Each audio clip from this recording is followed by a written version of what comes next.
നമസ്കാരം, ഋഷിപ്രപ്നം ചാനലിലേക്ക് ഏവർക്കും ഹൃദ്യമായ സ്വാഗതം. ഇനി നമുക്ക് ഉത്രട്ടാതി നക്ഷത്രക്കാരുടെ വിഷുഫലത്തെ പരിശോധിക്കാം. ഉത്രട്ടാതി നക്ഷത്രക്കാർക്ക് ആദിശക്കമാണ്. അതുകൊണ്ട് തന്നെ സർവാഭീഷ്ട സിദ്ധിയും സത്കീർത്തിയും ഫലമായി പറയണം. ദേവതയായ ശിവനാണ്. അതുകൊണ്ട് തന്നെ മനോദുഃഖവും കുടുംബ സുഖഹാനിയും ഒക്കെ ഉണ്ടാകാം.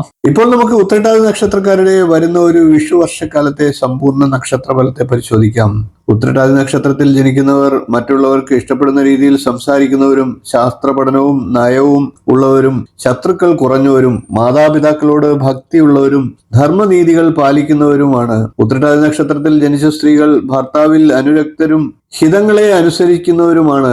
ക്ഷമാശീലവും ഗുരുജനങ്ങൾക്ക് സന്തോഷമുണ്ടാക്കുന്ന പ്രവൃത്തി ചെയ്യുന്നവരുമാണ്.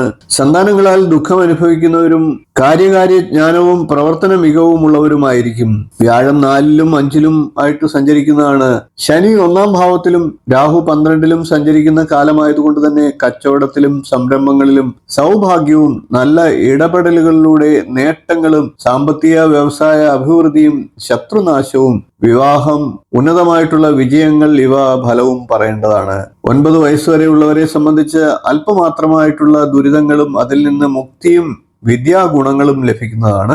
9 വയസ്സ് മുതൽ 25 വയസ്സുവരെയുള്ളവരെ സംബന്ധിച്ച് ഈ വർഷം സരസ്വതി കൃപ ഉണ്ടാകുന്നതാണ്. കൂടാതെ വിജയവും ഉദ്യോഗ ലാഭവും ഉണ്ടാകുന്നതാണ്. അതേപോലെ തന്നെ വിവാഹം നടക്കാനുള്ള സാഹചര്യങ്ങളും ഉണ്ടാകാം. 25 വയസ്സ് മുതൽ 32 വയസ്സ് വരെയുള്ളവർക്ക് ഈ വർഷം അപ്രതീക്ഷിതമായി ദുഃഖാനുഭവങ്ങളും കുടുംബജീവിതത്തിലും സാമൂഹിക ജീവിതത്തിലും ചില ക്ലേശങ്ങളും ഉണ്ടാകാം. 32 വയസ്സ് മുതൽ 52 വയസ്സ് വരെയുള്ളവർക്ക് ഈ വർഷം പലവിധ നേട്ടങ്ങളും സ്ഥാനമാനങ്ങളും നല്ല വിവാഹവും ഉദ്യോഗവും മാന്യതയും ഉണ്ടാകാം.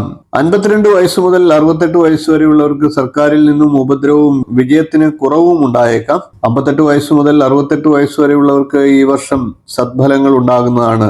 68 വയസ്സ് മുതലുള്ളവർക്ക് ഈ വർഷം ദുരിതാനുഭവങ്ങൾ ഉണ്ടാകാം. ഉത്രട്ടാതി നക്ഷത്രക്കാർക്ക് ജന്മശനി കാലമാണ് എന്നത് ഓർമ്മയിൽ എപ്പോഴും ഉണ്ടാകണം. തടസ്സങ്ങൾ സഹജമാവും. സ്വശക്തി ദുർബലപ്പെടുന്നതാണ്.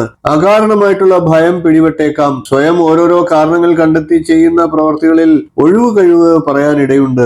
വലിയ മുതൽ മുടക്കുകൾക്ക് മുതിരാതിരിക്കുക. വ്യാഴം 4-ലും 5-ലും തുടരുകയാണ്. അതുകൊണ്ട് തന്നെ ഗാർഹിക അന്തരീക്ഷം കുറെയൊക്കെ മെച്ചപ്പെടുന്നതാണ്. കുടുംബാംഗങ്ങൾക്ക് പലതരം ക്ഷേമൈശ്വര്യങ്ങൾ വന്നെത്തുന്നതാണ്. മക്കളുടെ പഠിപ്പ് അഭിവൃദ്ധിയിലാവുന്നതാണ്. തൊഴിലിനായിട്ടുള്ള പരിശ്രമങ്ങൾ വിജയിക്കുന്നതാണ്. രോഗികൾക്ക് ആരോഗ്യപുഷ്ടിയും ചിലപ്പോഴൊക്കെ തുടർ ചികിത്സ വേണ്ടി വരുന്നതുമാണ്. 12-ലെ രാഹു ചെലവുകൾ ഉയർത്തുന്നതാണ്. പാഴ്ചെലവുകൾ നിയന്ത്രിക്കേണ്ടതായിട്ടുണ്ട്. പ്രവാസത്തിന് സാധ്യതയുണ്ട്. പ്രണയ ജീവിതം പ്രതിസന്ധിയിലാവുന്നതാണ്. തുടങ്ങിയ വീട് പണി ഇഴഞ്ഞും വലിഞ്ഞും മുന്നോട്ട് നീങ്ങുന്നതാണ്. വീഡിയോ ഇഷ്ടപ്പെട്ടുവെങ്കിൽ ഒന്ന് ലൈക്ക് ചെയ്യുക, ഷെയർ ചെയ്യുക.